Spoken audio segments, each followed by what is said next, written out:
Bom, é um problema meu, mas eu creio também de muitos.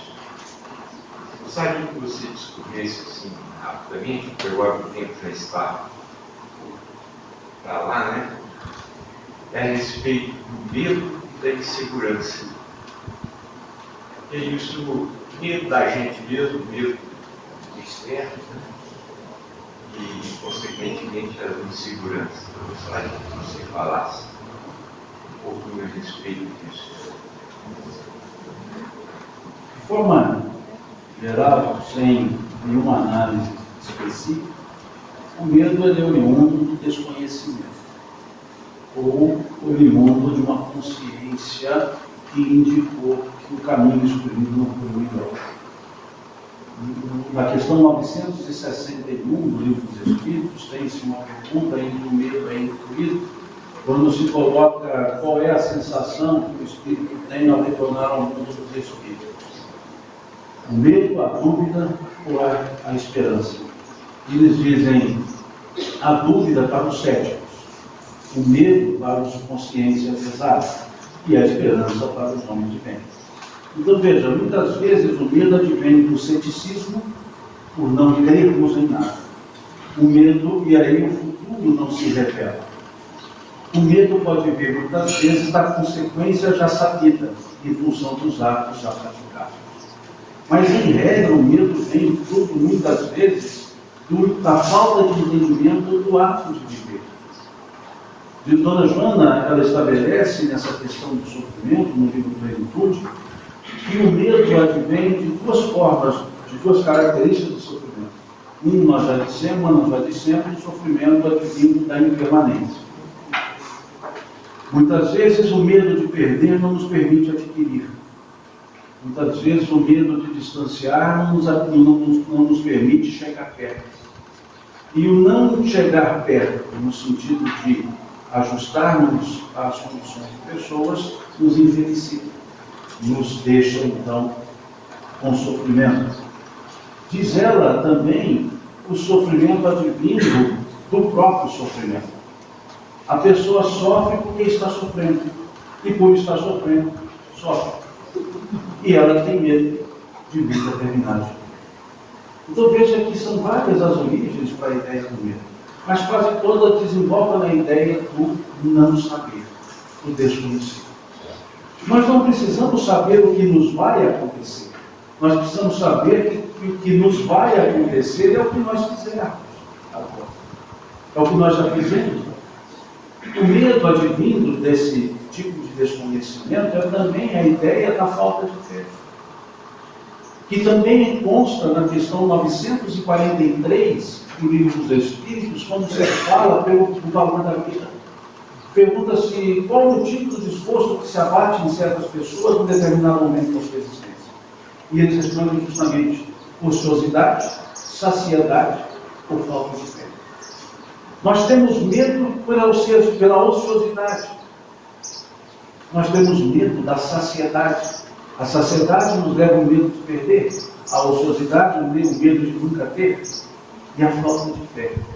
A falta de fé é a falta da certeza na vida. A falta de fé é a falta do indicativo para dizer que tudo está bem, tudo está certo, mesmo não estando bem. A falta de fé não nos permite enxergar saídas e soluções. Isso não dá para dar medo de viver.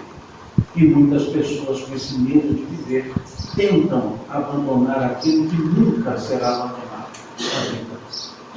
E tentam em atos materiais extinguir aquilo que é da espiritualidade, a própria vida. Uma vez que a vida não acaba. E aqueles que se veem no medo do sofrimento caem no desespero de continuarem vivos. E esse é justamente o elemento central que Kardec nos coloca, que os Espíritos nos trazem, na questão 957 do Livro dos Espíritos, quando se fala das consequências do ápice do medo de viver, que é o suicídio. E dizem eles que as consequências são várias, em função dos motivos que levaram a tanto. De sorte que não são as mesmas para todos os que praticaram tal ato. Mas uma consequência é igual para todos: a decepção de se ver em Deus. Então é preciso entender o mecanismo da vida e a imortalidade. E aí os medos serão arrefecidos. Os medos serão mitigados. E aquilo que é um medo que nos paralisa passa a ser uma prudência que faz com que paremos quando entendemos que estamos transgredindo os limites. Passa a ser um incentivo quando entendemos que estamos parados e omissos. Muitas vezes esses condicionamentos da sociedade, a impermanência e a própria natureza do sofrer por sofrer, leva-nos a medos. Medo de doença, medo de convivência, medo de si mesmo, medo da vida, porque faltou-nos a própria fé, essa certeza em Deus. Então, quando temos essa certeza em Deus, não nos falta a coragem de viver, não nos falta a coragem de crescer. E acabam-se os diversos medos. Essa postura que denota uma insegurança quanto aos propósitos da própria existência. Quando entendemos que estamos aqui, todos nós, só com um propósito, crescer, não há por que mais ter medo. O medo do amanhã, não precisamos ter. Jesus nos disse: não vos preocupeis com o dia de amanhã, pois o dia de amanhã cuidará de si mesmo. Basta a cada dia o seu próprio mal. Ou seja, dentro das nossas situações de hoje. Porque se cuidarmos dela hoje, não as teremos amanhã. Teremos só as de amanhã mesmo. E se não cuidarmos da de hoje, pensando na de amanhã, nós teremos a de amanhã e a de ontem, que será no dia seguinte. Então Ele nos deu esse acalento. Nos deu acalento dizendo: não vos preocupeis pelo que haveis de comer, com o que haveis de vestir, pelo que haveis de beber, pois meu Pai bem sabe que precisais dessas coisas. Buscai primeiro o reino de Deus, a sua justiça, e essas outras coisas serão acrescentadas. Ele disse: buscai primeiro o reino de Deus. E onde está o reino de Deus? Ele mesmo respondeu: o reino de Deus não vem com aparências exteriores, pois o reino de Deus está dentro de nós. Busquemos o equilíbrio íntimo, busquemos a paz de consciência, busquemos essa interiorização que nós encontraremos, a coragem da fé, e viveremos acima dos outros. Então os medos são sempre frutos desse desconhecimento, dessa ignorância, do não saber, que o que nos espera para frente nada mais é do que nós fizermos hoje. Então, se queremos um bom futuro, pratiquemos as boas ações do presente. Não vivamos do passado, porque muitos têm medo de repetir aquilo que já aconteceu. Medo de sofrer porque já sofreu. Medo de perder porque já perdeu. Passado é algo conhecido, porém imutável.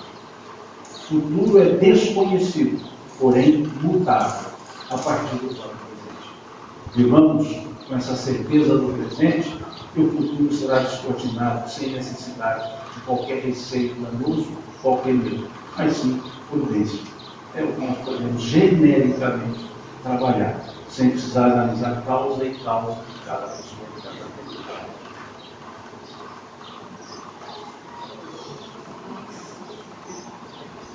Que a gente tire os juros e correção monetária que chegou, né?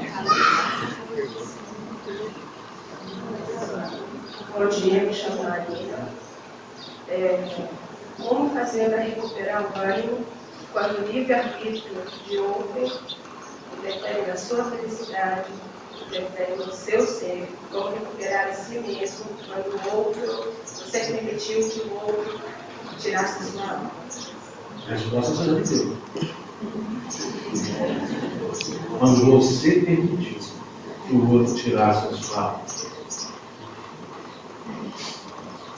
Nós não dissemos, nós não construímos felicidade em cima de pessoas. Nós não precisamos da aprovação de pessoas. Nós não precisamos do aplauso ou da censura das pessoas. Nós nesse aspecto, nos bastamos a pessoas. Nós nos magoamos com as pessoas porque depositamos nas pessoas coisas que muitas vezes elas mesmas não podem fazer. porque nós depositamos nas pessoas as nossas próprias expectativas.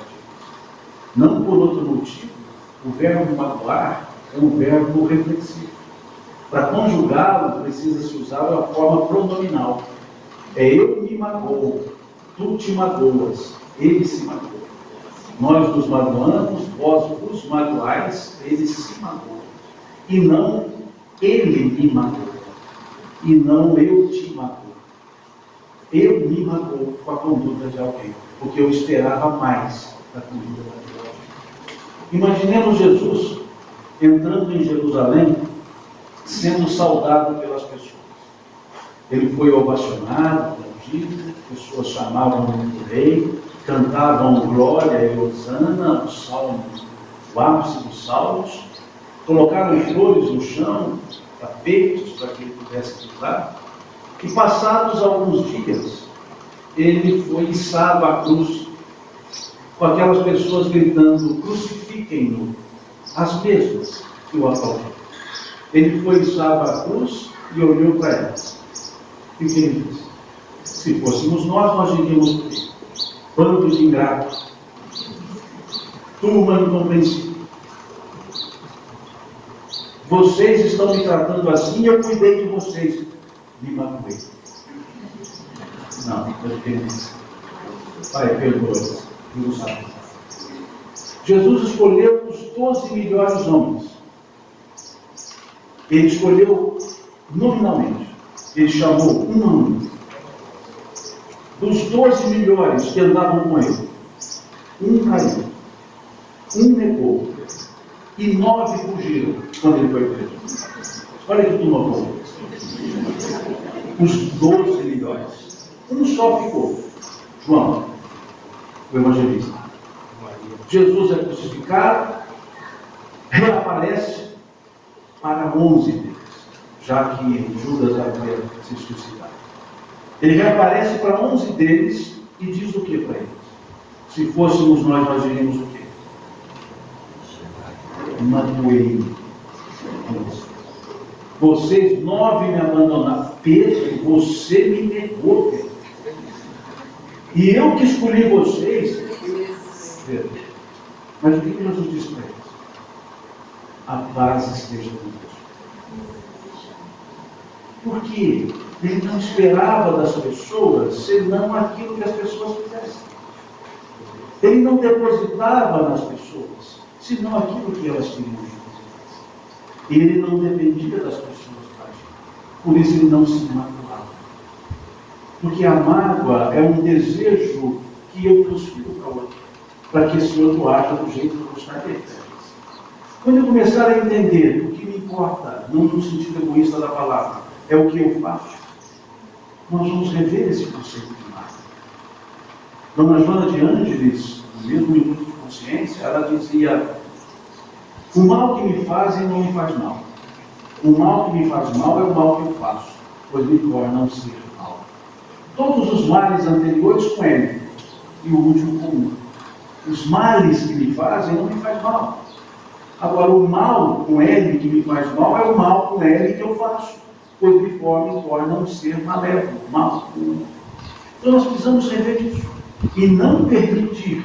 O que é não permitir? Não é permitir o outro fazer ou não fazer, é não me permitir sensibilizar-me negativamente com as ações dos outros.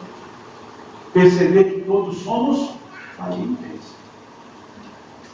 e que também todos podemos redirecionar nossos atos. Simão, mas é Jesus? Sim, é Jesus. Mas ele também é o nosso modelo, o nosso guia, conforme vemos na questão 625. É o tipo perfeito para se medir guia e modelo. Então, sempre devemos buscar nele algumas inspirações. Então, que nas nossas relações não nos permitamos ser carcomidos pelos nossos próprios desejos. Recebamos o que nos foi dado. Se foi vindo de um filho, de um companheiro ou companheira, de um amigo, de um irmão, de um pai ou uma mãe, não interessa. Interessa que os outros tiveram oportunidade, não aproveitaram, não. Então que eu aproveite a minha, de exercitar a compreensão, embora não concorde com a atitude. de exercitar o desprendimento, para verificar que muitas vezes a tristeza que nós trazemos, fruto da mágoa, é mais fruto da expectativa não atendida. Então, que não criemos expectativas em outras pessoas, mas em nós mesmos. Que construamos o nosso senso de felicidade nas nossas próprias ações, nos nossos próprios conceitos. E que, se puderem as pessoas me alegrarem, que bom, se elas praticarem atos que me entristeçam, que eu cresça a partir desse próprio lado. Então, que não nos permitamos que pessoas tirem de nós aquilo que só nós temos: a alma, o gosto de viver, a alegria de viver. Nossa vida sempre é a melhor vida do mundo, porque só nós podemos viver, mais ninguém. E eu não posso querer depositar tudo isso na vida de outra pessoa, que tem suas próprias escolhas, o seu próprio passado, seus próprios interesses. E eu então deposite a minha vida em mim, e que valorize a mim, uma alma vivente que sou, para viver com os problemas, sem os problemas e apesar dos problemas. Com as pessoas, sem as pessoas e apesar das pessoas. E assim nós dirigimos o nosso bem. Pode nem tudo estar bem, mas tudo está certo, porque está nas mãos de Deus. Nós estaremos muitas horas aqui, mas acho que vamos limitar a mais duas, Marlene e a Chico.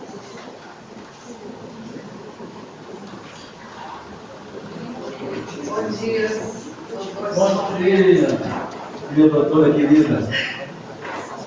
Semelhante a essa questão colocada pela nossa irmã, eu tenho a perguntar o seguinte: em relação a vou pedir que eu fique sentado, em relação à convivência que você colocou, eu pergunto o seguinte: nós somos, claro, necessariamente sempre inseridos em vários segmentos. Nesses variados segmentos, sempre há troca de informações, aquele repasse. Nesse sentido, sempre há o grande risco, como muitos anos atrás, na entrevista ainda na TV Preto e Branco, Chico Xavier disse: fofoca. Essa questão que ainda perdura é semelhante, no meu modesto entendimento, à lição de Jesus: seja a sua palavra sim, sim, não. Mas quando há distorções, aí reforçando o adágio popular, quem conta um ponto, aumenta um ponto, o que fazer num contexto semelhante, atual em nossa sociedade, e até necessário para a nossa aprendizagem de autoconhecimento?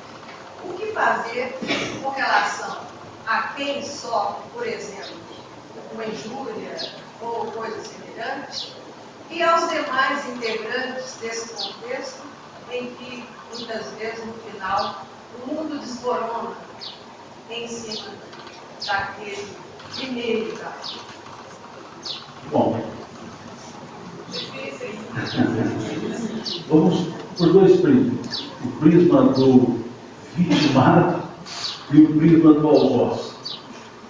Do ponto de vista do algoz, diz um ditado chinês: o homem é dono do que pensa e escravo do que fala. Para poder justamente ponderar o elemento da fala. Muitas vezes nós invadimos espaços alheios com as nossas falas desmedidas, com as nossas falas frutos de passionalidades, de passionalismos, falas carregadas de apaixonamento, de paixões, falas que não passaram por um crivo de uma racionalidade típica de uma convivência. Como um outro poderá receber isso?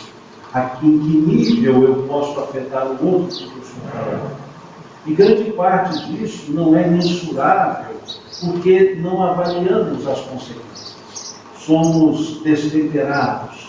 E aí, muitas vezes, sem querer, somos algozes na ideia de que um ponto aumenta um ponto. Porque sempre fazemos as nossas interpretações e colocamos alguns juízos de valores, sem sequer dar ao cuidado de buscar a realidade daqueles fatos. E aí, de uma maneira leviana, nós seguimos aquelas informações, seguimos o falar dos outros. Não temos uma opinião devidamente fundamentada. Mesmo assim, a tendo, nem sempre deveremos exprimir. Mas se não ouvir, eu vou dizer é verdadeiro. Dizia Francis Bacon, a verdade é filha do tempo e não da autoridade. Muitas vezes a verdade que nós queremos dizer é um destilar de paixões que queremos colocar. Verdade é um valor muito nobre, tão nobre que não se fala para ouvidos que não possam valorizá-lo, esse valor.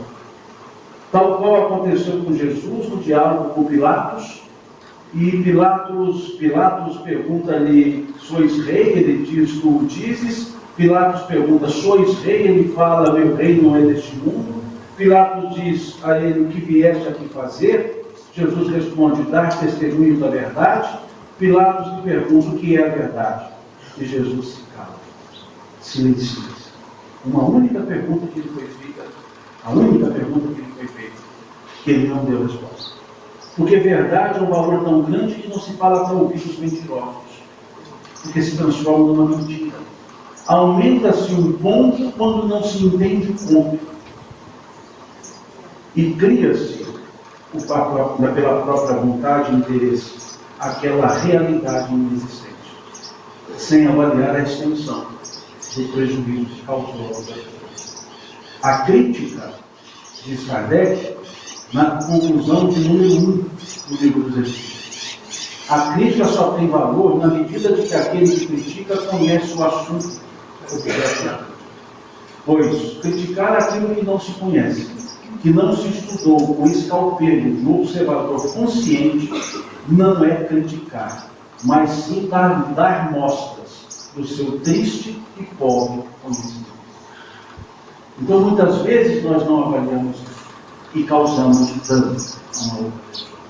E aquela pessoa, então, pelo prisma do afetado, ele tem as suas formas reativas em função do grau da afetação e da sua própria condição evolutiva. Mas não isenta o uso da responsabilidade do mal causado. Não impõe a outro, não imputa a outro uma pena, porque não cabe a ele assim fazer. Mas sabe que esse outro responsabiliza por aquilo que lhe causou. Do ponto de vista material, conhece muito mais do que eu as ações reparativas. Cabe sim buscar uma ação reparativa do ponto de vista judicial, sim, desde que não seja movido pela vontade de vingança. Buscam-se as reparações pelos danos causados e não pelas vontades que eu tenho. E aí busca-se então no meio que seja da injúria a reparação material, a reparação moral. Material se causou dano material, moral se causou dano moral. E em tese mantém-se a reparação do dano moral pela simples e pura verdadeira retratação na extensão do que foi causado. Por que eu digo na extensão do que foi causado? Porque essa é a proposta trazida pelo Cristo, quando ele diz que deveria, quando estava a dizer se deveria expor o erro de alguém, ele dizia, mostra o erro à pessoa. Se ela não se conscientizar e não reparar, conte a seu pai. Se o pai nada fizer, conte ao juiz. Se o juiz nada fizer, leve ao público. Ou seja, Jesus mostra uma gradação das nossas ações. Não é levar ao público a execração de outro por ter me afetado, mas seguir aqueles ritos naturais, na medida do próprio dano causado. Então, do ponto de vista material, é lícito buscar a reparação? Sim. Agora, é lícito imputar uma condição a outro que ultrapassa a própria responsabilidade e dano causado? Não. Porque aí já estou eu sendo aquela mesma pessoa que causou o mal a mim, valendo-me de uma pseudo-proteção legal. Então, muitas vezes questiono o aspecto pecuniário da reparação moral quando esse aspecto pecuniário, a multa, a cobrança do valor vai para a pessoa enviada. Como se dinheiro resolvesse a minha injúria. Entendo que a ideia é fazer sentir no outro algo que lhe cause uma dificuldade, ou seja, uma dor pecuniária, mas que essa pecúnia seja dirigida a outras questões, a situações outras e não ao afetado. Porque para mim isso é enriquecimento sem causa. Mas, saindo do ponto de vista da judicialidade, temos lá no capítulo 10 do Evangelho segundo o Espiritismo uma observação com relação a isso. Se o mal praticado por outro deve ser levado à exposição pública. E eles então dizem que deve se resguardar no limite da própria ofensa e resolver entre ofensor e ofendido. Pois execrar aquele ofensor seria repetir o ato execrado para com o próprio ofendido. Então dizia ele, se aquele mal diz respeito exclusivamente à pessoa, que se resolva na pessoa. Se aquele mal pode afetar toda uma sociedade, que se exponha esse mal a toda a sociedade. Mas veja mais uma vez o princípio da gradação. Muitas vezes nós abusamos dos nossos direitos de ofendidos para tornarmos ofensores. E aí nos sentimos justiçados, quando o correto sentimento é vingar. E aquele que trabalha com a vingança nunca será o senhor da própria razão. Será sempre um contendor nas condições das contendas internas morais do Brasil. Então que tenhamos essa cautela. Jesus ele nunca se intrometia quando não era chamado, mas nunca se furtava a responder quando era perguntado. Se até nós chega-se algo, que respondamos no limite, se nos chegou. Se for além do necessário, nada além daquele necessário. Nós temos muitas vezes elementos de discussão porque dois buscam a razão. E a verdadeira razão sempre está na serenidade da justiça tida como consenso. Quando dois cedem e entendem o fato gerado. Dizia o ditado chinês, o homem fala, o sábio cala e o tolo discute. E o espírito amigo, chamado Irmão Rosário, do Evangelho segundo o Espiritismo, escreve da seguinte forma: é sempre uma virtude saber calar, para um mais tolo poder falar. Mais tolo. Calado já somos todos. O outro é mais tolo do que resolveu falar. É sempre uma virtude saber calar para um mais tolo poder falar. Justamente nos elementos das discussões, dos debates. Que discutamos menos, que debatamos menos, que dialoguemos mais. Porque o debate e a discussão pressupõem vencido e vencedor. O diálogo pressupõe-se, pois entraram em ganhos por um consenso que se estabeleceu. Dialoguemos mais, debatemos menos. Talvez assim tenhamos mais serenidade. Temos aí a última questão. Ele já havia pedido a palavra.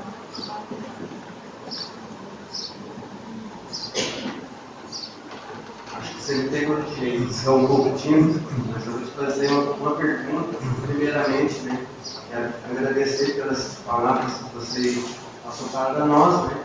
Todo dia eu estou aprendendo alguma coisa na minha vida. Então, esse é o conceito que você passou para nós, né? Quero te parabenizar, porque é muito importante. Né? Todo dia você aprende alguma coisa na vida. E eu sempre, no meu mundo, né? Eu sempre aprendi com pessoas que têm melhores conceitos. Né? O mundo foi isso. Então, tive famílias igual muitas pessoas teve. Isso foi meu sonho, mas eu não tive.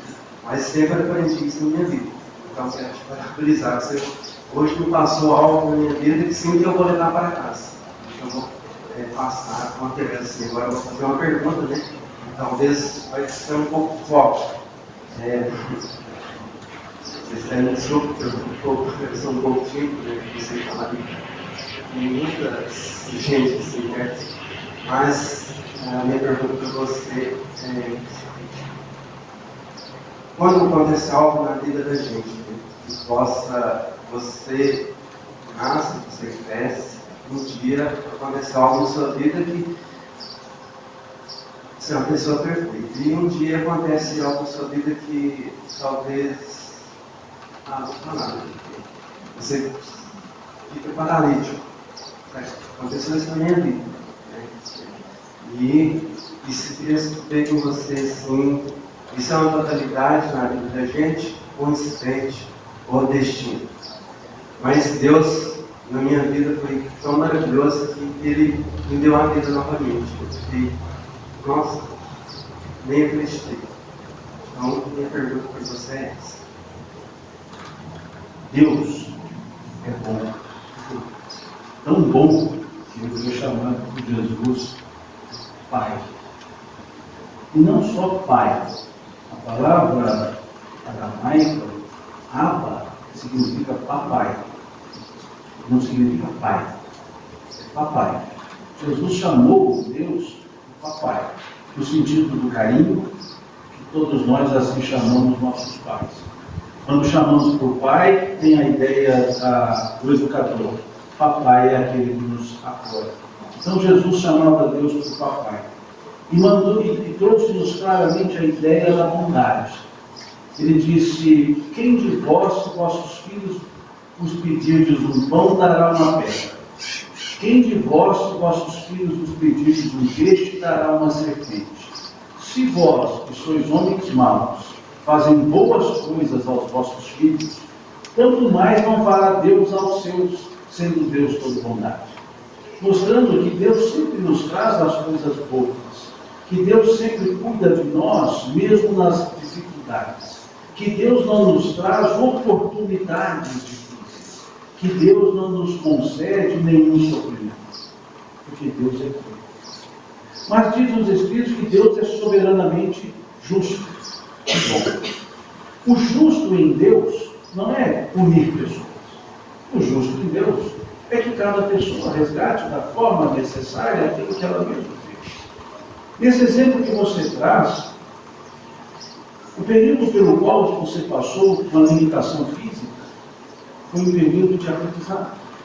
Foi um período em que você mostrou que é uma pessoa resignada, que entendeu que nos seus desígnios de vida isso era necessário para o seu aprimoramento. E você aprendeu. Aprendeu tanto que agora agradece pela oportunidade de reviver. Reviver no sentido de refazer. Você, com certeza, dá muito valor à sua mobilidade, porque sabe o quanto custa a inamovibilidade. Você sabe o quanto custa o querer fazer e não poder.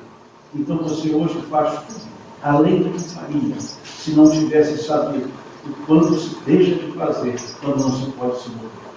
A justiça de Deus ela é sempre para esse fim, porque não é Ele que nos dá, somos nós que escolhemos. Você pergunta se é destino. Não, não destino no sentido de se dar a palavra destino. Você pergunta se é fatalidade. Não, não no sentido de se dar a palavra fatalidade. Destino muitas vezes se dá um significado de algo que não se pode ser mudado, de algo que é imposto. Fatalidade dá a ideia de que não se pode evitar, que é aquilo que tem que acontecer. Mas as coisas não são dessa forma.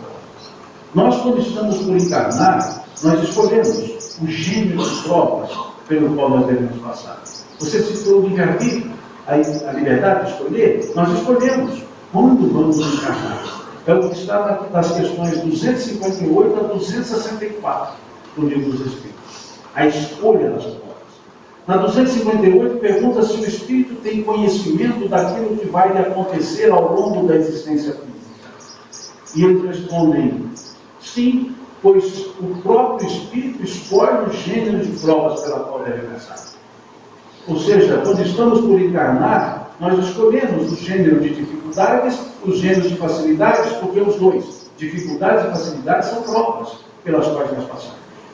Daí se pergunta na 259, considerando que o Espírito escolhe o gênero de provas, tudo o que nos acontece na vida foi por nós previamente escolhido? Eles respondem, tudo não é a palavra. Escolhestes o gênero das provas, os grandes acontecimentos, aqueles que serão para vós um redirecionador da vida. Escolhemos o gênero. não escolhemos os detalhes. E aí eles dizem, os detalhes e as coisas comezinhas são fruto do vosso livre-arbítrio. Ou seja, escolhemos um gênero. Aquilo que pode mudar o nosso conceito sobre a existência. E muitas vezes, pelos meus passados encarnatórios, eu preciso de algo um tanto mais contundente. Como que para me aclarar e para eu, não sabendo do passado, entenda o valor do futuro. E esses acontecimentos, aspas, danosos, mas por nós escolhidos, são trabalhados com resignação. Porque mesmo não lembrando que são escolhas nossas, nós trazemos no inconsciente a certeza que assim é que assim foi a nossa escolha. Então não é uma fatalidade, é uma escolha. Não é um destino, é uma escolha. É uma consequência de uma escolha feita. Se considerar então esse destino como fruto da minha escolha, foi destino, mas não no sentido de imperioso. E depois da 260, considerando que o Espírito escolhe o gênero de provas, que o Espírito escolhe estar no meio das pessoas, pergunta-se de uma forma que eu refuto até muito bem humorada. Pergunta-se como pode então um Espírito querer nascer no meio de pessoas de marcas? Ou seja, vai ser muita escolha desse campo. Pode escolher de escolhas mais difíceis. Eles dizem para que haja analogia nas provas. Aquele que é dado ao instinto do roubo, para tomá-lo, necessário se faz conviver com ladrões. Ou seja, para eu saber se eu estou no meio ou não, preciso estar no meio que me leve a errar ou não. Então, assim nós podemos levar a todas as outras circunstâncias. Muitas vezes, para que eu valorize o movimento, eu posso não ter. Muitas vezes, não quer dizer todas as vezes. E há aqueles que não aproveitam, não entendem isso. E uma vez recuperando a condição diferente, continuam nos mesmos erros. Mas há aqueles que aprendem e agradecem, como agradeceu Francisco de Assis ao chamar de irmã doutor. Aprendeu a crescer com os próprios reflexos. Então, isso não é Deus que está nos dando para testarmos. Somos nós mesmos que escolhemos isso para testarmos a nossa constância na fé, a nossa constância no tempo. Então, muitas vezes, elementos que nós entendemos como cerceadores da liberdade, na verdade, são os elementos que nos abrem as portas para a liberdade de consciência, de sentimento e depois de atitude e ação. Quando assim entendemos, nós então passamos a sofrer conosco e deixamos de gostar de sofrer.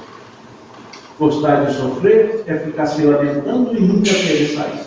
Sofrer com gosto é entender que existe uma causa e que eu posso me resolver ante essa causa.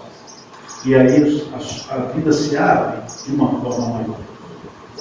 A vida se abre de uma maneira tal que, apesar das limitações, os nossos limites se ampliam, porque a nossa vontade de querer viver é sempre maior. Quando Chico esteve com dificuldades para caminhar e ficou numa cadeira de rodas, ele dizia: agora é que eu mais amo, porque amo com a vontade de querer estar onde as minhas pernas não me levam, e por isso eu estarei. Então veja quantos exemplos eles estão para nós. E felizmente você faz aquilo que você fez, aprendeu, sublimou e valorizou. E com certeza tem esse coração tão aberto para servir às pessoas, exercitando ao máximo as forças físicas. Que Deus abençoe nessa sua tarefa, nesse seu caminhar.